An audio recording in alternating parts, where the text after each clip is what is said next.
Alright, listen up. Alright, so we're starting trig ratios. And this is how I would start.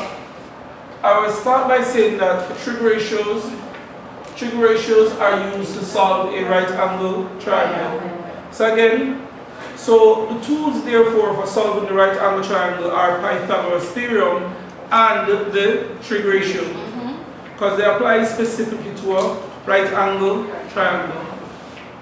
Now, what does solving a triangle mean? Solving a triangle means to find the length of an unknown side or the size of an unknown angle.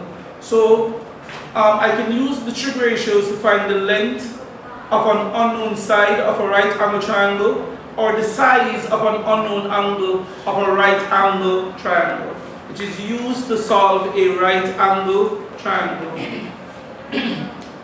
This is sort of important. At least three things, I put in bracket dimensions, of a triangle must be known before calculation may be used to find something new.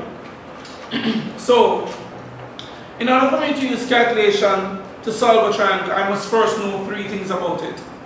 It's either I'm going to know what two angles and what one side, or I'm going to know what two sides and what one angle. But I must know three things before I can use calculations to find out something new.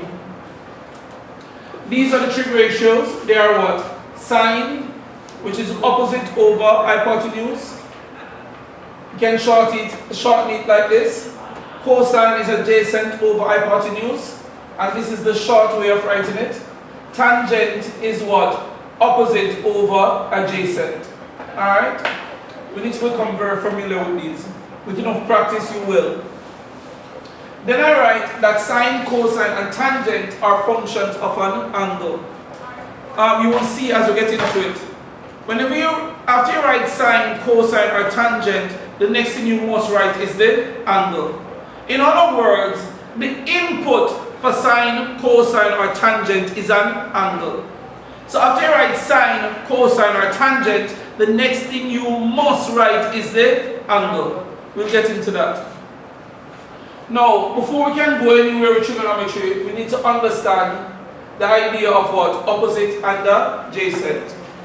First thing, there is no side on the right angle triangle called opposite or adjacent. There is no side on the right angle triangle that name opposite or name what? Adjacent. Opposite and adjacent are not names. The only side on the right angle triangle with a name is the what? Hypotenuse. So opposite and adjacent is where a side is in relation to an angle. Now opposite and adjacent is just is a reference of where something is in relation to something else. Alright? Now I'll try and give you an appreciation of it. Just a little. Using this wall as my reference. Using this wall as my reference. Stop writing please. Using this wall as my reference. The wall to the left is adjacent to this wall. The wall to the right is adjacent to this wall.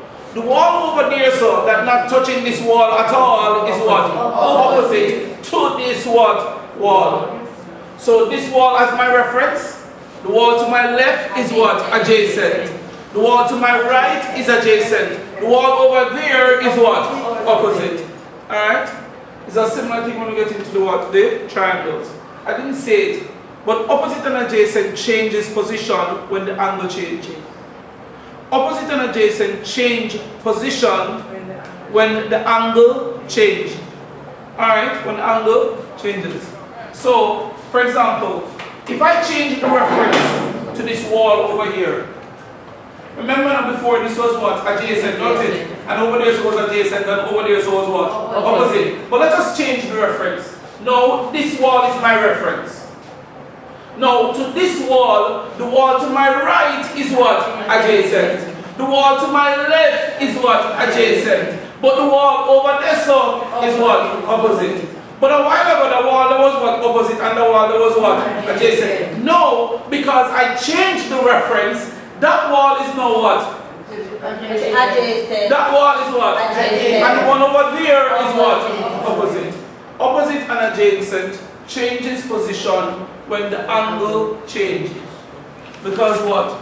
Opposite and adjacent is a reference of where a side is in relation to the angle.